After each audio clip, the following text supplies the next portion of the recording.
हम एक काम करते हैं, हम ना अगले 15 मिनट में एक बहुत इंटरेस्टिंग टॉपिक को हैंडल करते हैं which is called hypothalamic pituitary axis. Okay, so कुछ इस तरीके से है। आप लोग डॉक्टर्स हैं तो आपकी हैंड राइटिंग मेरे से अच्छी होगी, बट आई एम सेइंग कि let me give it my shot. So now somewhere here on the back hand side is hypothalamus, correct?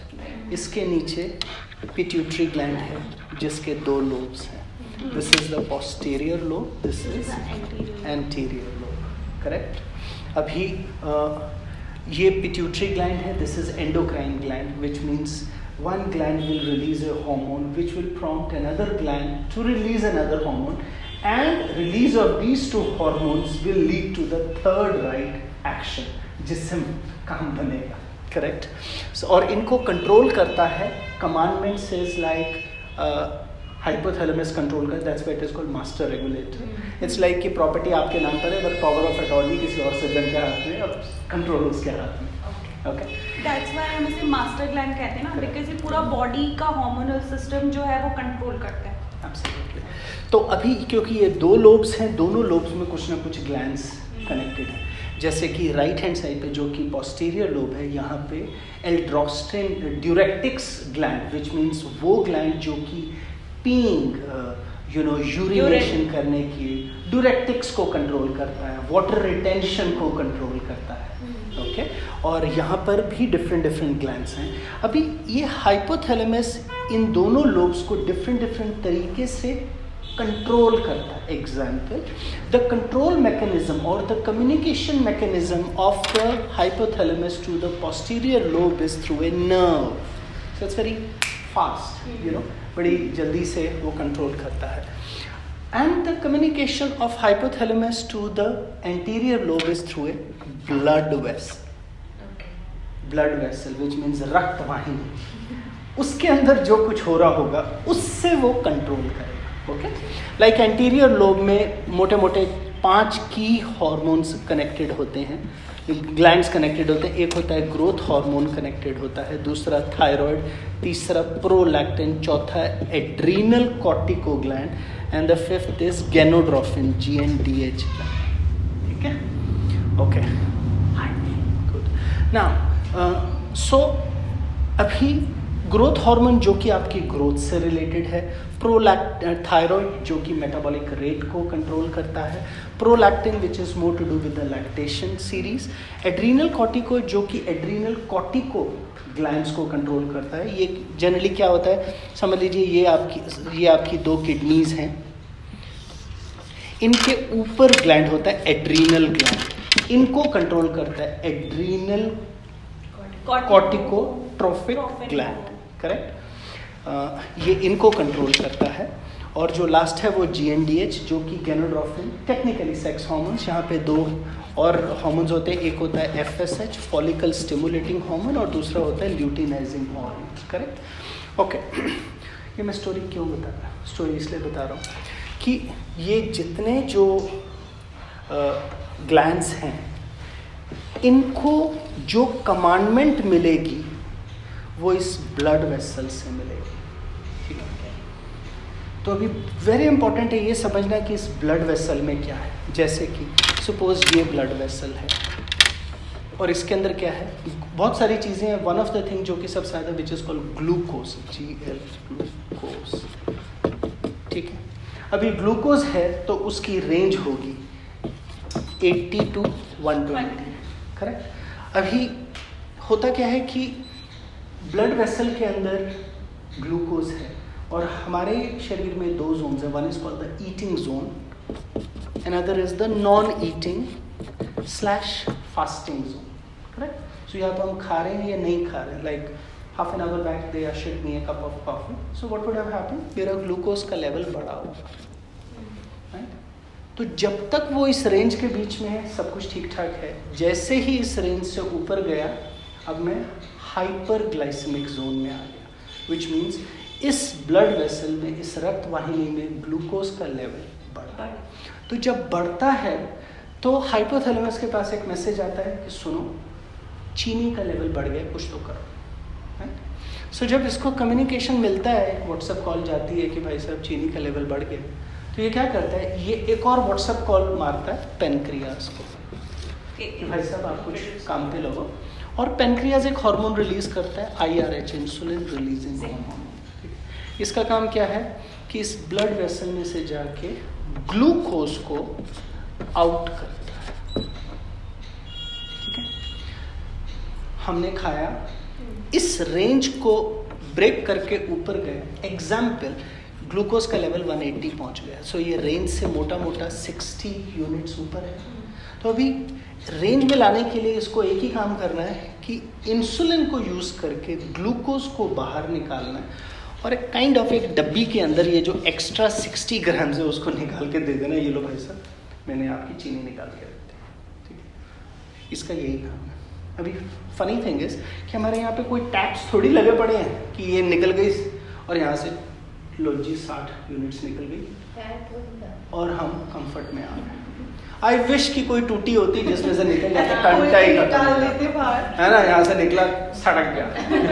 That would have been easy. Easy, very easy. इतनी मेहनत ही नहीं करनी पड़ती मुझे। टंटा खत्म।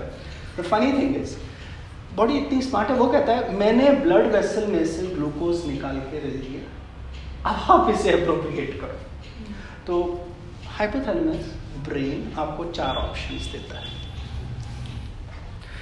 मैं आपको ना स्टोरी की तरह समझा रहा हूँ ताकि आपको ना चीज़ें समझ में आ जाए, एक बार समझें ताकि अगले 50 साल का टंटा खत्म हो जाए, यू नो, नहीं तो बार बार समझेंगे। सो ब्रेन क्या करता है, आपको ना 4 ऑप्शंस देता है। वो पहली ऑप्शंस देता है कि बर्न इट। ना बर्न कैसे करेंगे, वेरी अनलाइकली कि आपने खाना खाया, what's her name? पूजा, और पूजा ने बोला खाना खा लिया, चलो अब सब मिलके 25 दंड बैठा। That is not so generous. What's her name? Kapil अपने ऑफिस में ब्रेक, दंड बैठक ब्रेक, हाँ सब खाना खा लिया, चलो पुशअप, क्योंकि वो कोई तो बोल के गया था ये बर्न कर रहा है। No, the funny thing is this doesn't happen, but what happens on a subconscious mind is that the brain is consuming, kidney is consuming, heart is pumping, every body organ is consuming the calories. So a little bit gets consumed और वो appropriate होता है। समझो इसमें से 10 unit कम हो गए तो 50 बच गए। तो हाइपोथैलेमस बोलता है हो गया तुम्हारा काम, कहता है नहीं अभी तो 50 बचे, कहता है कोई बात नहीं, let me give you the second option. Second option is go and save it at the muscle. मैं आई स्टे इन बॉम्बे, तो वहाँ पे ना जितने ऑटो वाले होंगे ना तो वो सिंगल से लेफ्ट लेना, तो they will never say signal, उस लेफ्ट सिंगल से लेफ्ट लेना है, सिंगल से राइट लेना है, मस्कल बनानी है, तो you know all that stuff. जैसे many people speak out. I have a Bong friend, so he will never say risks. That kind of stuff. Okay, so कुछ मसल में चला जाता है, ठीक है, और इसके ऊपर एक बार दोबारा बाद में बात करेंगे। सो 20 एक यूनिट यहाँ खत्म हो जाती है, तो अभी भी 30 यूनिट बचती है, तो बोलते हैं यार अब क्या करें, तो ब्रेन कहता है मैं आपको तीसरी ऑप्शन देता हूँ, save it at the liver. Liver 1.5 kilo का ऑर्गन है, उसका 50 से 55 ग्राम स्टोर करने की हिम्मत है, वो स्टोर कर लेता है। 50 से 55 ग्राम का मतलब हो गया मोटा मोटा 4 चम्मच चीनी के आसपास, 20 grams approximate.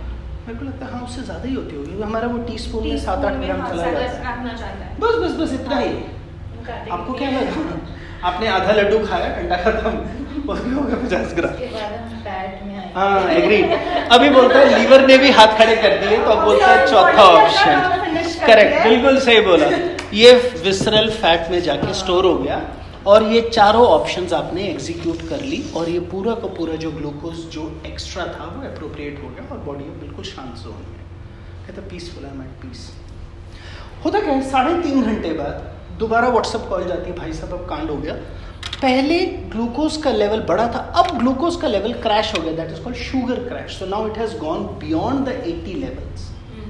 So now when it has gone beyond the 80 level, then says अब मैं क्या करूँ? कहता है एक ही काम करना पड़ेगा. Now you have to pump the glucose back to the blood vessel. पहले आउट किया था, अब इन करना पड़ेगा. Logical, ऐसे ही शरीर चलेगा ना. This is hyper, this is hypo, right? तो जब आप hypo होते हैं तो बोलते हैं ठीक है, वापस तो मैंने भेजेगा कौन? Who is the guy who takes the responsibility to send the glucose back to the blood vessel? तो कहता है वही जिसको दिया था वहीं से. आपके पड़ोसी का सिलेंडर खत्म होता है तो आप क्या करते हैं? आप उनको सिलेंडर दे देते हैं. गॉड फॉरबिडन आपका खत्म होता है तो क्या करते हैं? भाई साहब हमारी गैस खत्म हो गई, प्लीज आप हमें give me the cylinder back. Having said so, burn can only use, और burn rate depends upon thyroid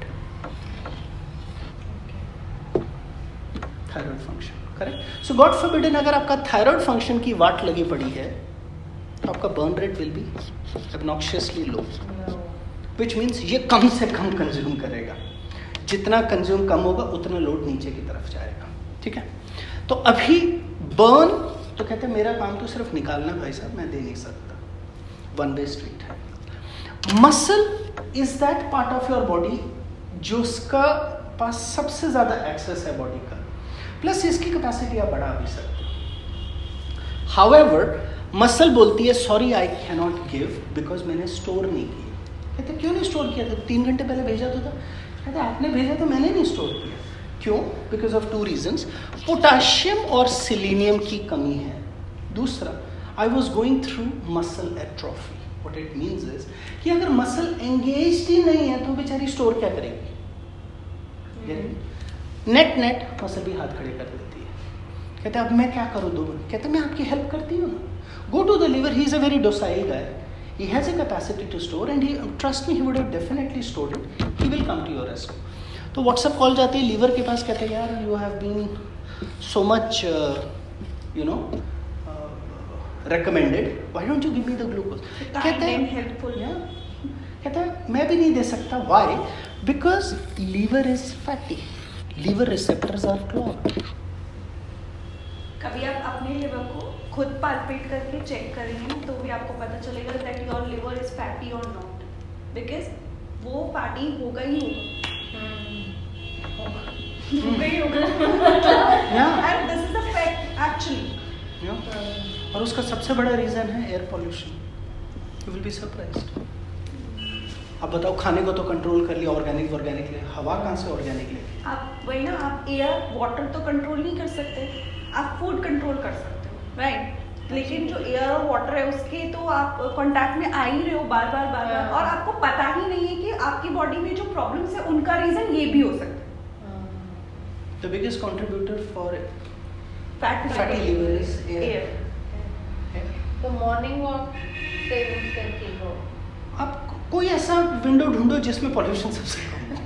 मतलब मॉर्निंग में ही कम होता है, लाइक ट्रैवलिंग नहीं होता. Attempt it. मैं बॉम्बे रहता हूँ. वी आर लाइक, हम तो डबल रॉजर्ड है. क्यों? आपको चलो एक तो है कि पॉल्यूशन ज्यादा है, बट क्योंकि हीट ज्यादा इवेपोरेट हो जाता है. हमारे लिए तो हद हो गई अगर 36 का आंकड़ा मिटो. बहुत गर्मी है, ऊपर से 97% 95% ह्यूमिडिटी है. हम तो यहाँ पे घूम रहे हैं पॉल्यूशन. आप समझ रहे हैं? The best time in Bombay is monsoon, because बरसात होती है 4 महीने, फटाक से नीचे चला जाता है. तो ब्रेथ लेवल पे ना, सो वी लव. सबसे कम asthmatic impacts, asthma attacks monsoon में लोगों को. उससे पहले आते जब सीजन चेंज हो रहा होता, सब इन्फ्लुएंजा, सारे एस्थमेटिक अटैक या तो मॉनसून से पहले आएंगे या मॉनसून खत्म होते जाते हैं. बीच में किसी को अटैक नहीं आता है, यू नो. या फिर विंटर्स में. हाँ, वो दैट इज अगेन वही चीज. सीजनल. सो लीवर भी जोकर हाथ खड़े कर देता है. तो कहता है अब कौन देगा चीनी, ग्लूकोज? कहता है फैट देगा. फैट कहता है मेरे से ले लो. बोलो कितनी चाहिए किलो के भाव में. सिर्फ 2 कंडीशन मीट आउट करनी है. पहली, विटामिन बी की डेफिशिएंसी नहीं होनी चाहिए. And the second thing is body medium should be alkaline in nature, it should not be acidic in nature. Vitamin B complex. Yes, B की एंटायर सीरीज, क्योंकि vitamin B helps in breaking the fat. इसीलिए energy drinks में भर भर के vitamin B होता है, plus और भी combination. But not in red bull. Okay. Don't Good. get it wrong. No, so what I'm saying is, चीनी निकली और वो इन 4 चीज़ों के अंदर अप्रोप्रिएट होती है। और फाइनली ये चारों जोकर हाथ खड़े कर देते हैं and you are left with only one instance, खाओ। सो आपने खाने से स्टार्ट किया था, ग्लूकोज बढ़ा ले, 3.5-4 घंटे में आपके पास एक ही आंसर है घूम फिर के यहाँ। और ये प्रोसेस कंटिन्यूड रहता है, जिससे क्या होती है, इस ब्लड वेसल में वॉलेटिलिटी बढ़ती है ग्लूकोज की, इंसुलिन रेजिस्टेंस की। आप समझ रहे हो, ये बढ़ती है गिरती, बढ़ती है गिरती, बढ़ती है गिरती। This is called too much of volatility in insulin. Okay, ये मैं स्टोरी क्यों बता रहा हूँ, सारा कनेक्टेड है और आपको एंड में जाके समझ में आएगा। हाउ के बाद भूख लगती है। एब्सोल्युटली, बिकॉज आपके ब्लड वेसल में इतनी ज्यादा वॉलेटिलिटी है चीनी की और इंसुलिन रेजिस्टेंस की, which is called insulin resistance. Okay, now how do you make money in anything? Real estate में, आप अपने ज्वेलरी बिजनेस में हैं, शेयर्स में, how do people make money? Invest करो। How do people make money? Low पे invest करो, high पे उसको क्या बोलते हैं? Rate of interest. नहीं, ट्रेड उसे बोलते हैं वॉलेटिलिटी। Withdrawal। सो आपने 1 करोड़ का मकान खरीदा, बट अगर मार्केट में चाल ही नहीं है तो 10 साल बेटर हो, मार्केट अभी भी वहीं खड़ी है। आप समझ रहे हैं? Volatility. So whenever your pray to God is for making money, God please give volatility to my trade. आप समझ रहे हैं? The moment your pray to God is give me good health, your prayer is remove volatility from my blood vessel. So your logic is removing the volatility. Remove the volatility. Are you getting it? So अगर मैं इस रक्त वाहिनी में से volatility हटा दूं तो क्या होगा? This is the blood vessel. Stable रहेगा। It is moving in between this range. The more it stays within the range, the longer the gestation for you to feel hungry. समझ में आ रहा है? वो 3.5 घंटे वाला साइकिल। वो 5 घंटे हो जाएगा, आपका वो 6 घंटे हो स्पैन जाएगा। बढ़ जाएगा। अच्छा। आपको Logic- बार-बार भूख नहीं लगेगी। करेक्ट। सो मैं जितनी वॉलेटिलिटी ब्लड वेसल में से हटाता हूं उतनी इंसुलिन सेंसिटिविटी बढ़ती है और इंसुलिन रेजिस्टेंस कम होती है। विच मीन्स कि ये वॉलेटिलिटी आती है जब मैं हाई कार्ब डाइट्स लेता हूं। हाई कार्ब डाइट्स, खाने में तो 3 ही चीज जाएगी ना, कार्ब, फैट और प्रोटीन। लॉजिकल, आपका पूरी प्यार मोहब्बत है कार्ब में। What is our love language? Our love language is food only ना। How else do we express our love? Food. Gifting, which means shopping or eating. Shopping, eating, shopping, eating. Where is the third love language? Show me. By the way, there is a book called 5 Love Language. पढ़िए, मैं आपको भेजूंगा। Through my profession, I have to read a lot of books. But I'm saying, yeah, it's a good book to read. Very interesting. या go for the shopping, और फिर पहले हम खाते हैं, Yeah. फिर हम शॉपिंग करते हैं, फिर हम शॉपिंग करके थक जाते हैं, फिर हम Correct. खाते हैं। Anyway, now think, अगर हम, क्योंकि volatility थी, इंसुलिन रेजिस्टेंस थी, क्योंकि इंसुलिन रेजिस्टेंस थी, ये कम्युनिकेशन डिस्टर्ब था। ठीक है, यहाँ तक की कहानी ठीक है? अब सुनिए, हाइपोथैलेमस एक हार्मोन रिलीज करता है TRH, थायराइड रिलीजिंग हार्मोन, जिसका काम है TSH को रिलीज करना, थायराइड को स्टिमुलेट और करना। ये क्या करता है? It gives birth to 2 thyroxins, T4, T3। जब भी आप थायराइड टेस्ट कराते हो TSH, T4, T3 नजर आता है। T3 is active thyroxines, T4 is inactive thyroxine. ये 7% रिलीज होता है, ये 93% रिलीज होता है। ये सिर्फ चिंगू सा रिलीज होता है। नाउ अंडरस्टैंड,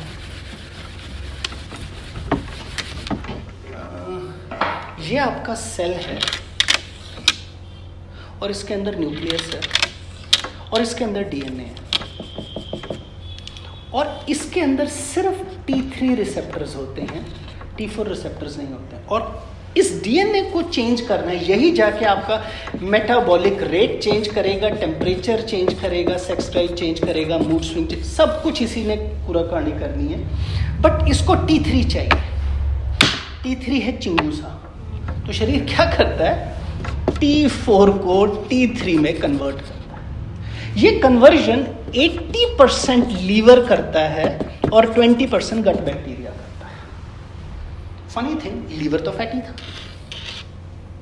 क्योंकि लीवर फैटी था इसने क्या किया, ग्लूकोज नहीं दी, पहली मार यहां मारी। दूसरी, क्योंकि लीवर फैटी था इस नालायक ने T4 को T3 से कन्वर्ट नहीं किया, क्योंकि T4 T3 से कन्वर्ट नहीं हुआ, मेटाबॉलिक रेट खड्डे में गए। That's how thyroid is connected.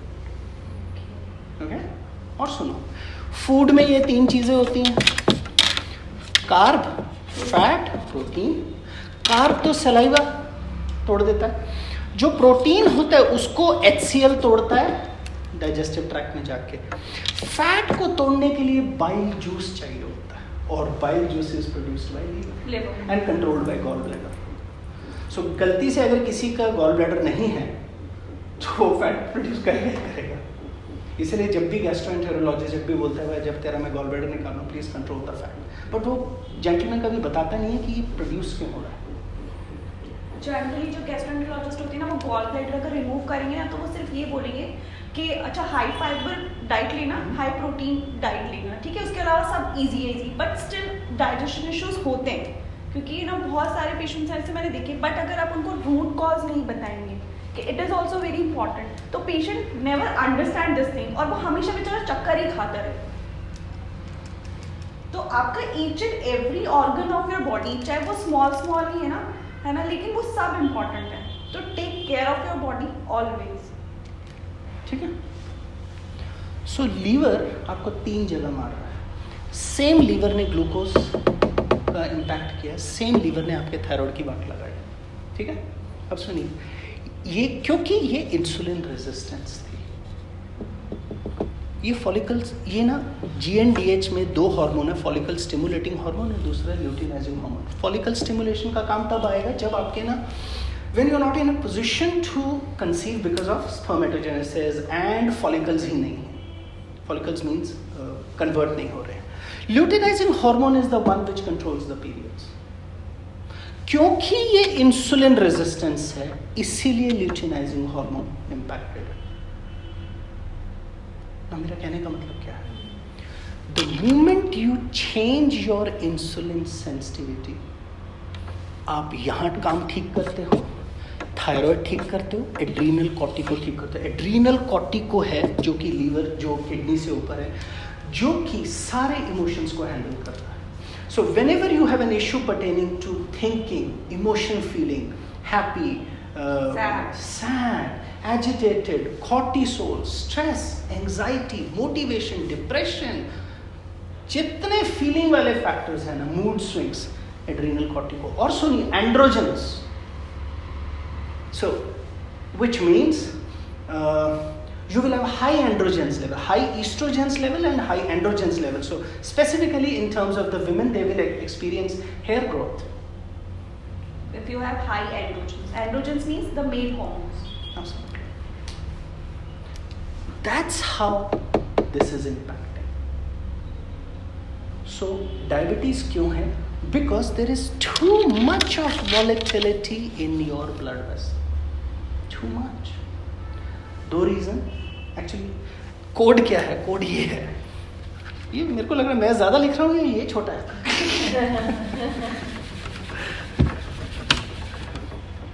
Code ये है, कोड इज 2H3O। इसका मतलब क्या है? 2 हार्मोन्स झोल कर, बाय द वे बॉम्बे का वर्ड है ये भी झोल। 1 is thyroid, second is adrenal cortico. 3 organs झोल कर रहे हैं। कौन से? पेनक्रियास जो कि इंसुलिन रिलीज करता है, लीवर जो कि ये सब काम, और तीसरा इज गट। इन तीनों के ऊपर काम करो, ये दोनों जोकर्स ठीक हो जाते हैं। The moment you have an issue pertaining to PCOD, PCOS, it is 3H3O, क्योंकि गेनोड्रोफिन भी एंगेज्ड हो। In females ना 2 hormones are like the major hormones, FSH and LH. But where the acanthosis nigricans came, acanthosis nigricans, where it comes from this insulin resistance, that pigmentation. Because it is pigmentation is a function of only 2 things. One is gut, second is liver. और क्योंकि गट और liver खराब थी इसलिए insulin resistance है, क्योंकि insulin resistance है इसलिए अब डायबिटीज है, क्योंकि डायबिटीज है आपको पीसीओडी की भी मस्त गिफ्ट मिला हुआ, buy one get one free. Now what you have to think, glucose निकलता है ब्लड वेसल से, जाता है बर्न के पास, ठीक है, बर्न ने छोटा मोटा कंज्यूम किया। कौन सी ऐसी चीज है जिसकी कैपेसिटी आपके देखिए मैं कुछ भी कर रहा हूं आपका लीवर को बड़ा नहीं कर सकता, फैट पहले से बढ़ा मेरे को बढ़ाना नहीं है, कम करना है। इट इज ओनली मसल जिसकी कैपेसिटी आप बढ़ा सकते। You are 83, build up your muscle. जैसे ही मसल बढ़ेगी ज्यादा से ज्यादा ग्लूकोज यहां जाएगी, जितनी ग्लूकोज यहां रुकेगी उतनी कम नीचे जाएगी। Now you get it? At 83, with an HbA1c 6.7, Mr. Dikshit, you have 3 things to be done. Number 1, carb कम कीजिए। कार्ब अपने आप तब तक कम नहीं होगा जब तक प्रोटीन नहीं बढ़ेगा। So you have to think protein. आपको 3 चीजें थिंक करनी है। First, you have to think SOE, source of energy. You have to change your source of energy from high carb to high protein and high fat. जैसे वो करेंगे insulin resistance कम होगी, जैसे insulin resistance कम होगी आपका HbA1c कम आने लगेगा। Second thing, you have to think muscle. Walk कीजिए। The first thing which I always recommend, walk करो सबसे पहले। नहीं मैं जिम में मैं कहता हूँ तेरा स्टेमिना देख लेंगे बाद में, पहले वॉक तो करके दिखा 12,000 steps, because it builds up independence. क्या चाहिए आपको? जूते चाहिए, करो जो करना करो। जैसे ही आप वॉकिंग को कंट्रोल में करते हैं ना, everything will fall in place. It is so because it is mobility. वो कीजिए। और तीसरी चीज, थिंक गट। गट के लिए आपको क्या चाहिए? आपको ना एंटीऑक्सीडेंट्स भर भर के ठोक, स्पेसिफिकली ओमेगास खाइए। ओमेगा क्या करता है? उसमें एंटी इन्फ्लेमेटरी तो है, उसमें एडिपोनेक्टिन है। एडिपोनेक्टिन्स क्या करता है? आपकी इंसुलिन रेजिस्टेंस को 14 to 60% रिडक्शन कर देता है। एक बात और बताता हूँ, जो भी आपका वेट है ना, आप सिर्फ 10% कम कीजिए। 10, और सुनिए कोड है ये, साइंस का कोड है, hypothalamus pituitary. Reduce your weight by 10%, you remiss your type 2 diabetes by 94%। 94। आपका क्या वेट है? 70। आप आओ 62 पे। ट्रस्ट में सारी गोलियां बंद करा दूंगा। That's why हमने क्या कर रहे हैं? We are engaging the reverse gear to reverse thyroid, reverse PCOD, reverse adrenal. What do? We work with gynae के पास पेशेंट कहाँ से आते हैं? प्रोलैक्टिन, थायराइड और ये GND, सारा इनफर्टिलिटी केस यहाँ पे पड़ा है। हम बोलते हैं आप अपने प्रोसीजर के साथ चलो, आप ये इसका तड़का लगाते हैं, 2 ही चीजें होती है, we give them a compatible body. क्योंकि बॉडी कंपैटिबल नहीं होगी तो आप प्रेग्नेंट, तो ART IVF काम ही नहीं करता ना। प्रिपेयर नहीं होगी। दिस इज व्हाट वी, और ये आपने पढ़ा हुआ फर्स्ट ईयर के अंदर फिजियोलॉजी। बताओ मैंने कौन सी नई चीज बता दी? HPOX पढ़ा है आपने? बिल्कुल पढ़ा। पता नहीं, पढ़ा था। I am sure. और यहाँ पे एक हेज फंड मैनेजर बता रहा है कोई कहानी के absolutely. So when you now I've understood like entire thing. But I used to think कि ये करो कि ये क्या करना चाहिए, समझ में नहीं आता। एक ही चीज करनी। सी जैसे अभी इन्होंने बोला कि गट है, तो gut is the second brain of our body, है ना। फर्स्ट ब्रेन तो सबको पता है ना, but gut is equally important. लेकिन हम गट पे इतना ध्यान नहीं देते। आप एंटीबायोटिक्स खाते हैं ना, सर्दी जुकाम बुखार कुछ भी हो गया, हम क्या करते हैं? एंटीबायोटिक्स क्या करते हैं? आपके जो भी बैक्टीरिया होते हैं आपकी बॉडी में जाके, जिसकी वजह से आपको प्रॉब्लम होती है, वो मार देते हैं। बट एंटीबायोटिक्स इतने इंटेलिजेंट और स्मार्ट नहीं होते। वो क्या करते हैं? आपके गट में जितने गट में भी बहुत सारे बैक्टीरिया हैं which are good for our body. हम गुड बैक्टीरिया खाते हैं, प्रोबायोटिक्स, प्रीबायोटिक्स, वो क्या करते हैं? उन्हें भी मार देते हैं। तो कई बार हम एंटीबायोटिक्स खाने के बाद ना कॉन्स्टिपेटेड फील करते हैं, या फिर हम ब्लॉकेड फील करते हैं, एसिडिटी फील करते हैं। बहुत सारे लोगों को होता है। तो हम हर चीज़ के लिए मेडिसिन खाना चाहते हैं। सर दर्द हुआ, मेडिसिन खा लो, है ना। पेट दर्द हुआ, मेडिसिन खा लो। अभी बहुत सारा खाना है, कोक पी लो, है ना। बेस्ट है ना? नहीं, खाना नहीं। वो आपके अंदर जाके क्या कर रहे हैं, आप तो भी इस चीज को अंडरस्टैंड नहीं करते। These are the small things, है ना। चीज़ों के लिए अडेप्ट करना है, मतलब ये इतना मुश्किल नहीं है। रेजिस्ट करना मुश्किल नहीं है, नो कहना डिफिकल्ट नहीं होता है, ये आपको लर्न करना पड़ता है। बिकॉज ये जो बॉडी हमें मिली है ना, ये बहुत प्रेशियस है ना। वो हिंदू में बोलते हैं ना 350 करोड़ योनियों के बाद आपको मनुष्य जन्म मिलता है ना।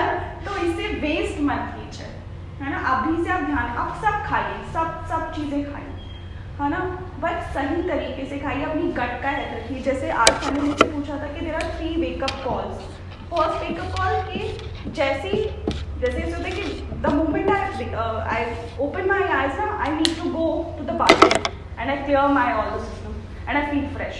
चाहे मैं कितनी बजे भी उठूँगी, सुबह 5 बजे, 6 बजे, 7, 10। सेकेंड होता है कि आप उठे, आपने गर्म पानी पिया और फिर यू नीड टू गो, है ना। और थर्ड होता है कि आप मल्टीपल चीज़ें कर रहे हैं ना, और उसके बाद भी 2-3 बार आपको फ्रेश होना पड़ रहा है। तो अब बताइए कि आप कहाँ फॉल करते हैं? क्या आप एक बार में आपका जो गट है वो क्लियर हो जाता है? दीदी हो जाता है? तो ये हमारा गट मूवमेंट सबसे, क्योंकि जिस दिन आप कॉन्स्टिपेटेड फील करोगे या जिस दिन आपका डाइजेशन थोड़ा सा भी ऐसे होता है, तो हमें हेडेक होता है ना, हम बहुत फटीग फील करते हैं, हमारा पूरा दिन बॉडी में ऐसे रहता है आज तो पता नहीं कौन सा काम है जो हमने नहीं किया है। और जब तक हम पूरा अच्छे से फ्रेश नहीं होते तब तक हमें एनर्जी फील नहीं होती। तो जैसे हम अपने ब्रेन का ध्यान रखते हैं, हेलमेट वेलमेट पहन के जाते हैं कि सर को कुछ नहीं हो जाए, तो आपका gut is your second brain. Everything is related with your gut. तो don't make it a dustbin, है ना, कि चलो कुछ भी खा लो, हमारा बॉडी तो सब कुछ पचा ही लेगा।